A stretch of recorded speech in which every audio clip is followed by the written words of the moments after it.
Hey everyone, PianoManChuck here, and I have with me today the Casio CGP-700, which is a brand new line from Casio, the CGP series, which stands for Compact Grand Piano.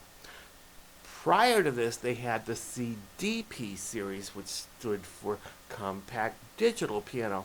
And I'm sure if you could close your eyes and try to conjure up an image of a compact digital piano, it's going to be some digital piano, an electronic version, and it's not going to be of high quality. But if you conjure up a version of a compact grand piano, that gives you a completely different vision in your mind. And that is what they were hoping to project with this, because the grand piano is what really stands out in this particular model.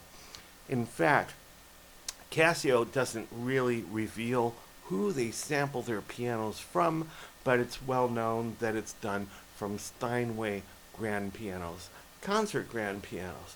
So that's why they always sound so good. And it's not just that they're using that piano, it's that they know how to sample it. They've used over 24 mics to sample the grand piano in this particular board. And with different velocity levels and so on and so forth, knowing how to do that is key to making this sound like absolute perfection. Now, if you know my other videos, you know that I'm into slab pianos, pianos that I can take with me to gigs and to any place else, not with a furniture stand or anything like that. But when we come to the CGP 700, yes, you get a slab piano. It's 26 pounds with 4 built-in speakers, so you can take it to a gig as a standalone piano, and you can play it at like coffee shops or whatever, or a friend's living room. And just like the Casio Privia PX-350, pretty much the same thing. There's differences, and we'll get into that later. But since this does come with a furniture style stand, this has really turned me around to furniture style stands, at least when it comes to this particular model, because not only is this stand, I mean, this is pure wood over here. It's not like that particle board where you get with some of the other manufacturers. Pure wood. And it's easy to set up. So while you have this on the stand, you've got this bar that goes across, and you can see 2 speakers over there. Those are basically kind of powered subwoofer type speakers. So when you have this hooked up to this stand that comes with it, you've got a whopping 40 watts of power. Now, that is amazing, because for 40 watts of power, which is the most power you're going to get in this price range, 40 watts of power, you can take this to a coffee house, a wedding, whatever. If you're the solo pianist, this is going to serve you well. Now, with my other slab pianos, if I'm doing a small venue like a wedding or something like that, I'm going to wind up bringing the keyboard, the slab, and a stand, and it's usually one of those X stands, which aren't very stable to begin with, and a PA. So that's 3 things. So with this one, I bring the keyboard, 26 pounds, and I bring this floor assembly with the built-in 5-inch on each side. And let me point out too that you probably can't see it, but there's tuned ports over here which give you that extra punch. But getting back to what I was saying, the stand right here alone weighs about 30 pounds. So the keyboard, 26 pounds, which you can use like any other slab keyboard, add the 30-pound furniture style stand with that bar that contains those speakers over there, you got a whopping 40 watts of power. And that is so cool. It's so cool because on a lot of the gigs I did before this, I took a Casio Privia PX-350 and an X stand and a Roland KC-110, which only gave you 30 watts of power.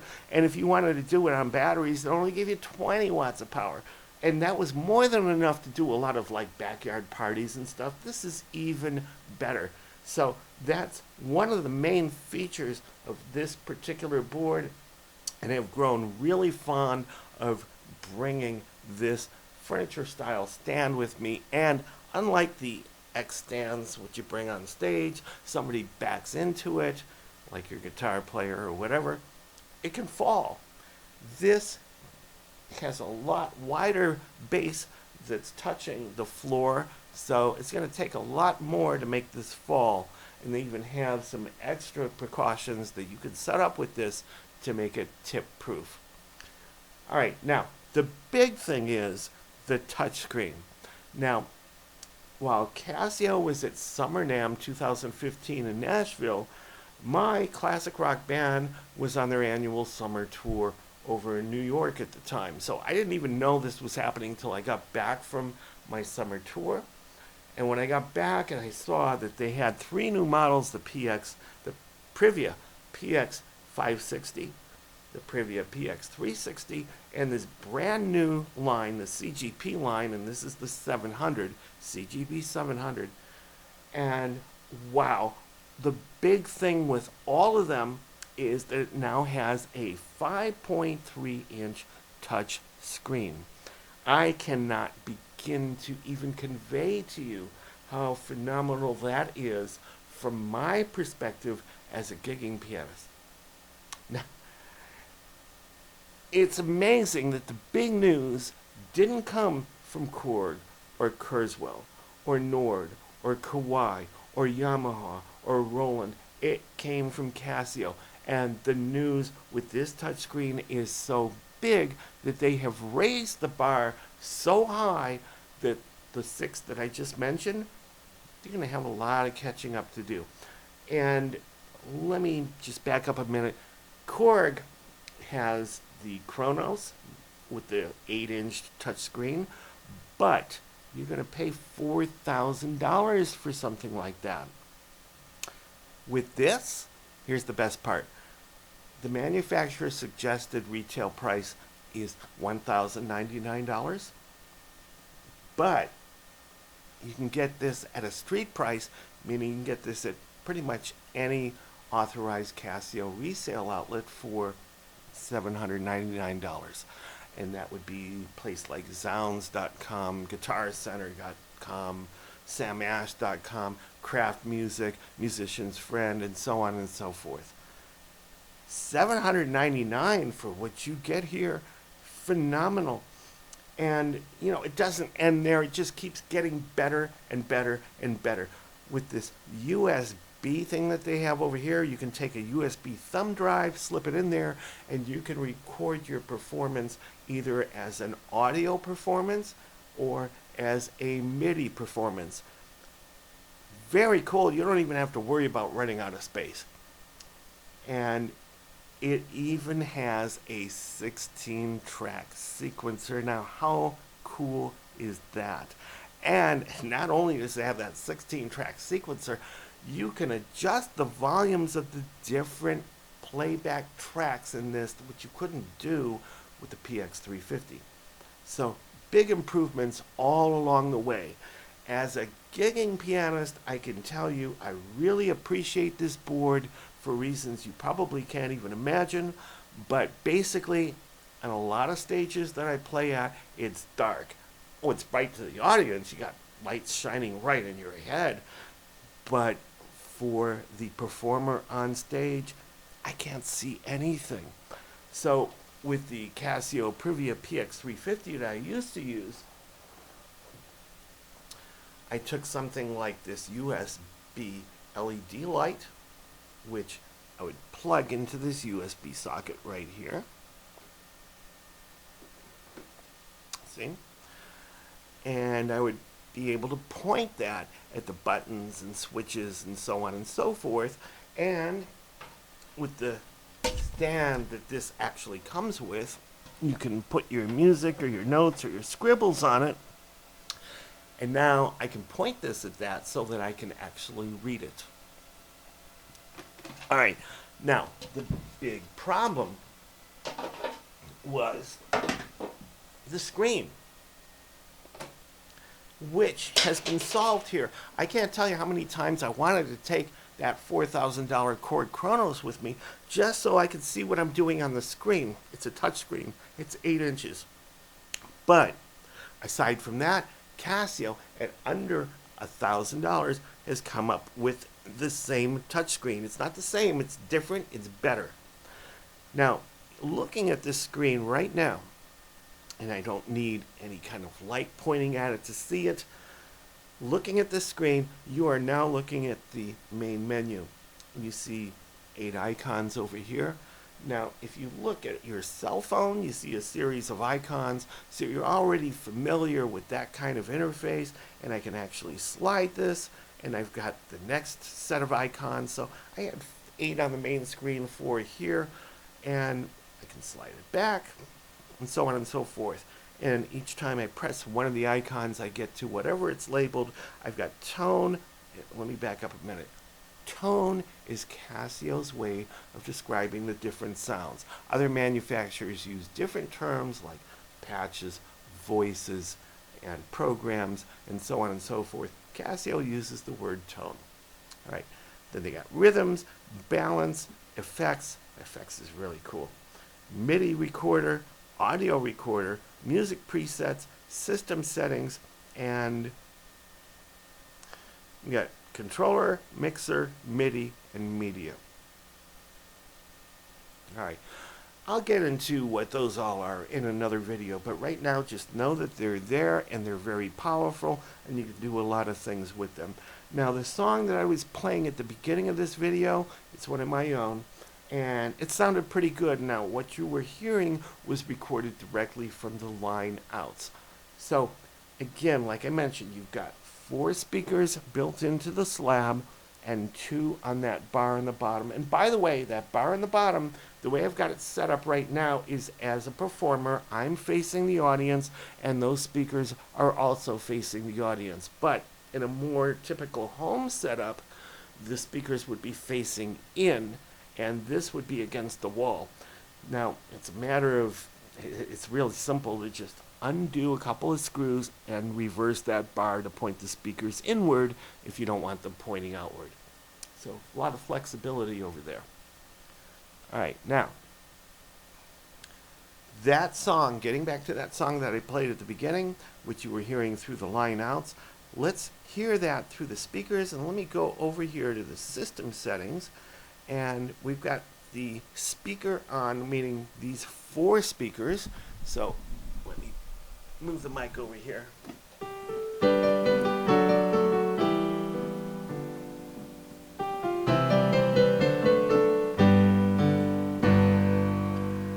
And let's turn on what they call the external speaker, which is the 2 speakers that are in that bar that runs across here.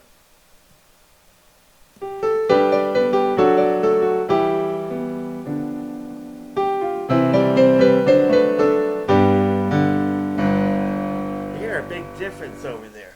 All right, let's turn all the speakers off so that what you're hearing now is only coming from the line outputs.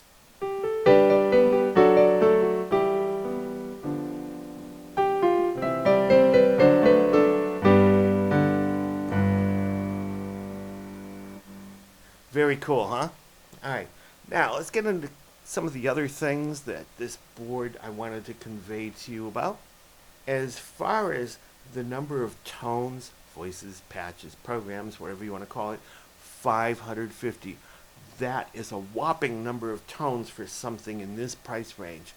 550. And of those 550, 128 of those are the general MIDI sound set. And I cannot tell you how appreciative I am of Casio for throwing in the general MIDI sound set. A lot of manufacturers are starting to try and get away from that, which I don't know why. To me, that's a turnoff when they do that. Especially you have a board like a Kurzweil Forte at $4,000 and it doesn't have the general MIDI sound set. Come on, folks, what were you thinking? I use that sound set a lot, so I am so glad it's built into here and it's easy to get to. And you've got, for those who want this capability, 200 rhythms with backing tracks and so on and so forth. Really cool. And again, 128 note polyphony, and really that shouldn't be a selling point, but you know, they have keyboards out there that have 256 note polyphony, and they have keyboards that have 64 note polyphony. 128 is a really good place to be. And again, let me reference that $4,000 Kurzweil Forte, also 128 note polyphony, just like this. Now, I haven't had this very long, and I've already taken it to a gig, and I have used this in such a way at a gig that I don't think people, performers, would have thought about. And so I'm going to get to that in another video. Alright, splits and layers. That's another thing this board really excels at. A split, of course, is where you pick a split point, and from the left of that split point, you've got one set of tones or voices or patches or programs, and to the right, you've got another. And that's completely programmable, and it's so easy to do, you don't even have to crack open a manual. And layers is where you have something like a piano, and you've added something like strings or pads on top of that. It can be any two tones, voices, patches, programs that you want. And that's typically how things in this price range work. But being able to set the split point, being able to choose the layers, and not only that, you can actually layer the lower split and you can layer the upper split. So technically you've got 4 layers happening here. Very cool. I don't see that in other boards in this price range. And Casio has actually been listening to people, because my 2 biggest complaints, my pet peeve, was if I'm playing something in one key and somebody wants it played in another key and I'm not really familiar with that, I want to be able to transpose that to that key. They now have dedicated transpose buttons, up or down, 1 semitone at a time, up to 12, it might be 24, I'm not sure, but more than enough. So you can transpose right there without going into a menu or a sub-menu. Try doing that on the Privia PX-5S. You can do it, but you're going to have to go into menus, and it takes a while. This is perfect for that, making it one of the most perfect stage pianos for me. Now, the other complaint that I had about the previous series was they had this power switch, this power button right here, and if I would accidentally rest my hands or just briefly touch that power switch, the power would go off. And I cannot tell you how embarrassing that could be at a gig. Well, they fixed that too. So now, not only do you have to touch that power switch, but you're going to have to hold that for several seconds before it's going to turn off on you. Very cool. Casio's listening to people. They're implementing what people want. I cannot be happier. This keyboard is really, it's becoming my favorite keyboard at this point for taking for gigs, especially to my classic rock band. Now, choosing different tones and effects and all that kind of stuff, it's so easy with that touch screen. Let's go back here and let's go to tones. And you can see right here, looking at Grand Piano Concert, if I press that, now I get my tone menu, and right now piano is highlighted, so I get the different piano choices, and this is just page 1 of 4 of the piano choices. I can go to electric piano, and I've got page 1 of 8 of the electric piano sources, organ, and so forth. Guitar, bass, strings, and there's more there's brass, there's reeds, there's synths, and there's so many synths here. This is page 1 of 11 of synthesizers, and you've got 8 on a page, so you've got 88 synthesizers right there. Ethnic sounds, sitar, tanpura, harmonium, and so on and so forth. Got 5 of those pages at 8 per page. And again, my favorite, general MIDI. I've already gone over why I like that. Drums, and that's pretty much it. So let's go back. And again, this board is perfect for me. Now the ins and the outs. Over here, you've got line out, 1/4 inch, left and right. And if you're using just the left jack, that becomes a sum or mono output, sum of left and right. Now you've got the audio volume for your audio in. So if you're taking something like an MP3 player or your cell phone or whatever, you've got that 1/8 inch mini jack. You can put that in here. And of course, this has nothing to do with anything, but you can use this board as a 40-watt amplifier or PA to play back your MP3 player. The damper pedal, of course, is what I'm using right now.